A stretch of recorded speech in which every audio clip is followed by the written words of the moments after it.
let's get right into it, man. The whole world wants to know if you have any news, any updates on Devin returning for 2025. What can you let us know?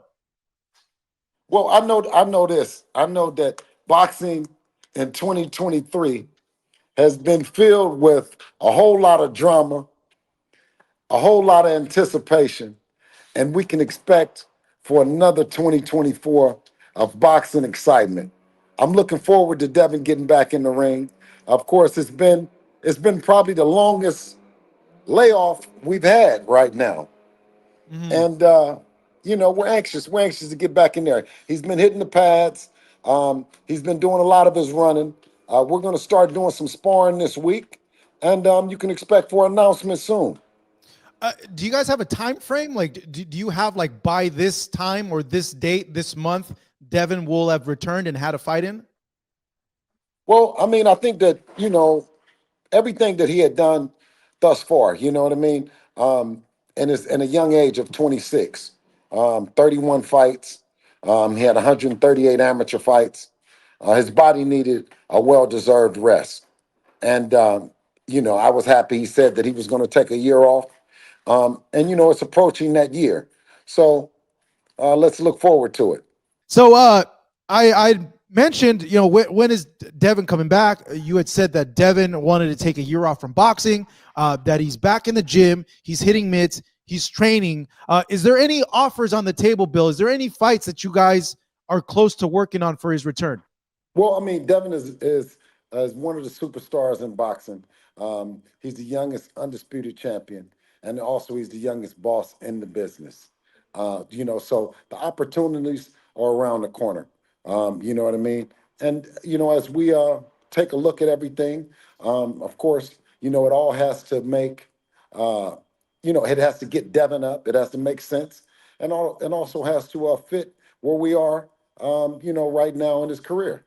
You said it's a combination of both financial and name wise for opponents coming in. But what I want to know, like, how is Devin? How is Devin doing after like this whole year, after everything that's happened? He's doing good. You know what I mean? Everything that happens, of course, at the end of the fight, he said that God is the perfect planner, and true he is. That couldn't be a more true statement. Heavy is the head that wears the crown. He's been blessed.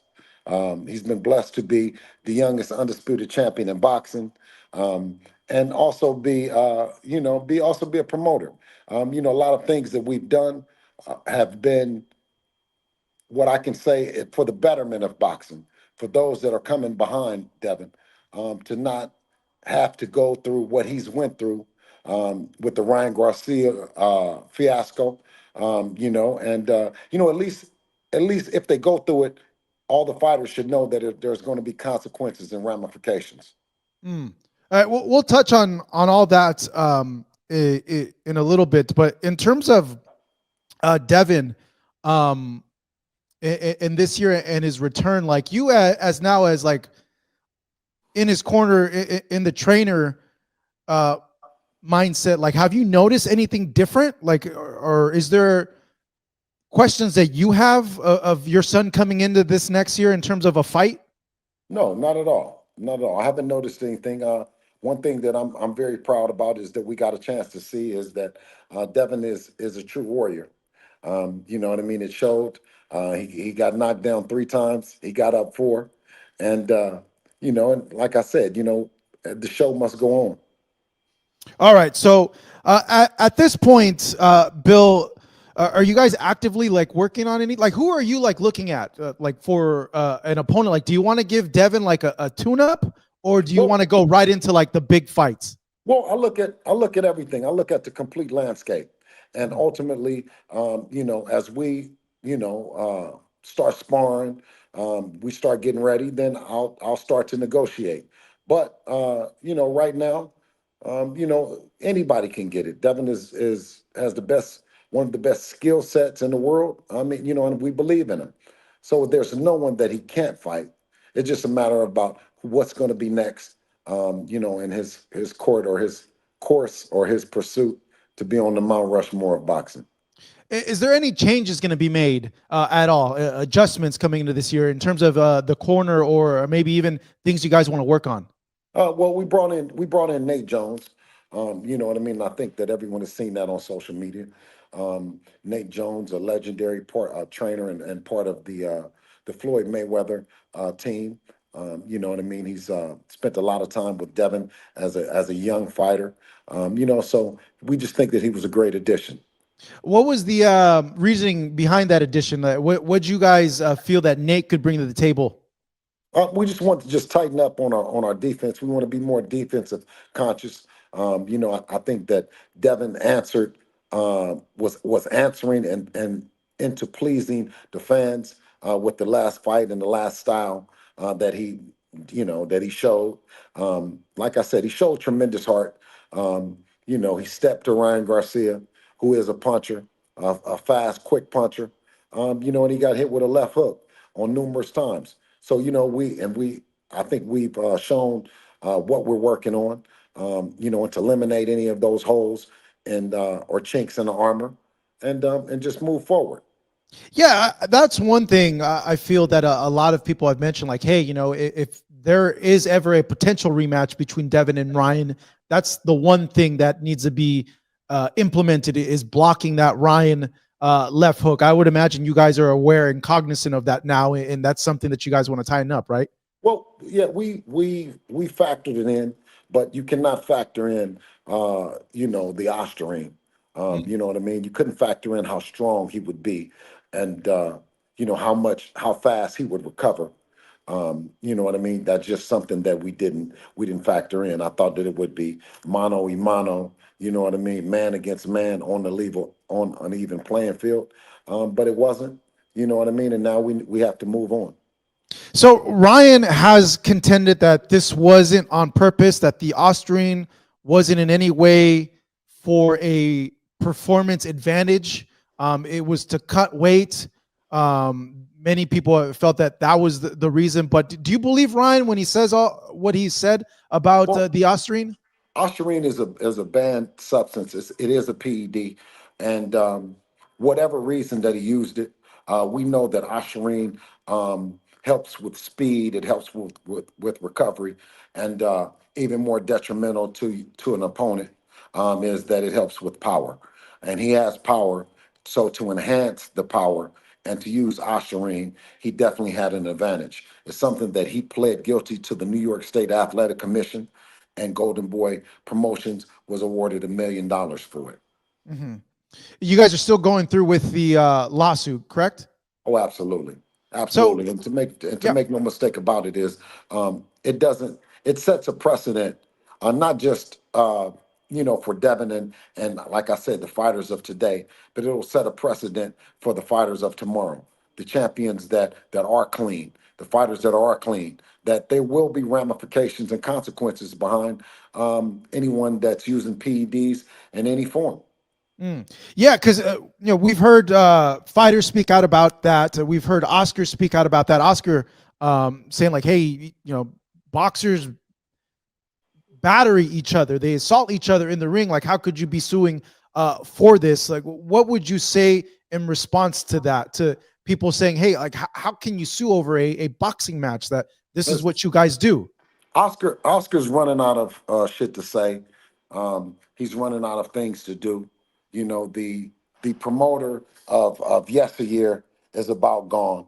You know what I mean? The promoter that can create all the narratives and the spin doctor that he is. Of course, you know that battering a fighter is part of the game, but never is battering a fighter and using drugs. But you know what I mean, Oscar. You know what I mean. He's used drugs in the past, whether they've been recreational or any other sort. I know him to use recreational drugs, so maybe he's just pro drug use. But drugs are not. There's no place for drugs in boxing, and you know what I mean. We're standing on that. So how does it? I don't know. Does that get in the way? That lawsuit get in the way of the rematch for you guys? Well, I mean, like I said, is that Devin is a champion. Ryan Garcia is not. You know what I mean? Oscar De La Hoya hasn't been able to with all his rhetoric and all that, is to make a champion out of Ryan Garcia, not as a pro. I think that his dad, Ryan Garcia's dad, has taken pride that he was a 12-time national amateur champion, but he hasn't been able to become a pro. And if you're talking about legacy and you're talking about making history, Devin has done that. He's proven that, and he's a future Hall of Famer. So you know what I mean. We've all made money in the sport, but I mean to do it the right way with 20 years of working. You know what I mean. You don't get to the biggest fight, the fight to become a world champion, and then use drugs such as Ostarine, and then say that you weren't scared, you weren't intimidated. Um, Very much so, you were. You know what I mean, going into it, and it showed. Personally, on a personal level for you guys, do you want to go through with the rematch because of what happened and what is happening with the lawsuit?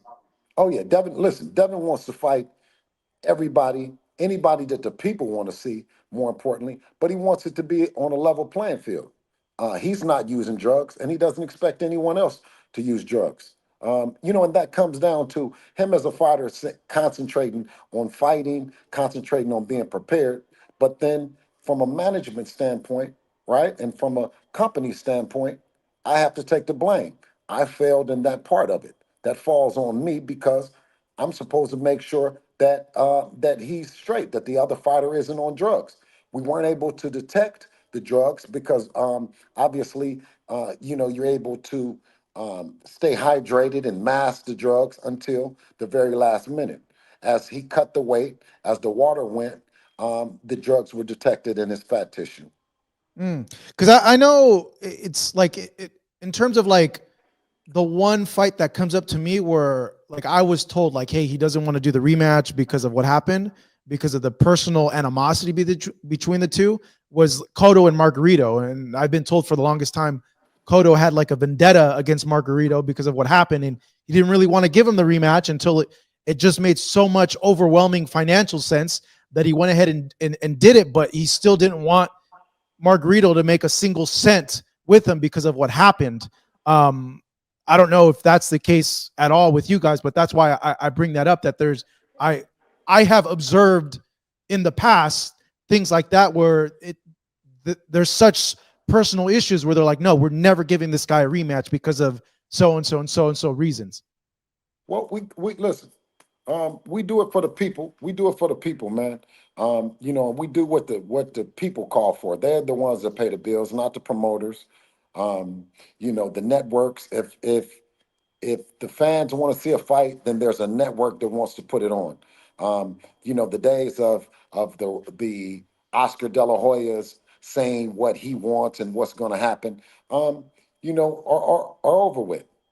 I think he came on and he said that there is no need for a rematch or something like that. And I think he said that on the channel. But that's him, not listening to the people.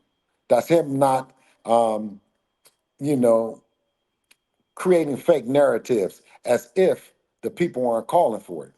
But one thing there's a general consensus is that we want to know what's really going on in boxing. We want to know who's really it. And the way to do it is that they would go in and they would do vital testing 365 days, and you know what I mean, and let the people know that he's a clean fighter. I think you saw me publicly go out and offer him an opportunity to enroll in VADA to prove that he's a clean fighter, right? And he chose not to. So with the rematch, given that you do manage Devin, I would imagine you guys are going to want the VADA testing if there is a rematch. But what else would be different? I would imagine the weight would be different too, right? The biggest thing is drug testing. That's the biggest stickler for us and with him. You know what I mean? I think that he's openly said that he was smoking weed. He's openly said that he was drinking. He's openly said that he was crazy, right? So if you're crazy enough to do it the first time, then you're crazy enough to do it the second time. That's the stickler. You know what I mean? That he enrolls in a program. I think he once said that he was going to go to rehab after he made some disparaging remarks, racial to say the least. And he went back on his word on that. So, we just don't know what Ryan Garcia is going to do. And then when you have a guy like Oscar De La Hoya, no telling. You know what I mean? We don't know how deep the conspiracy runs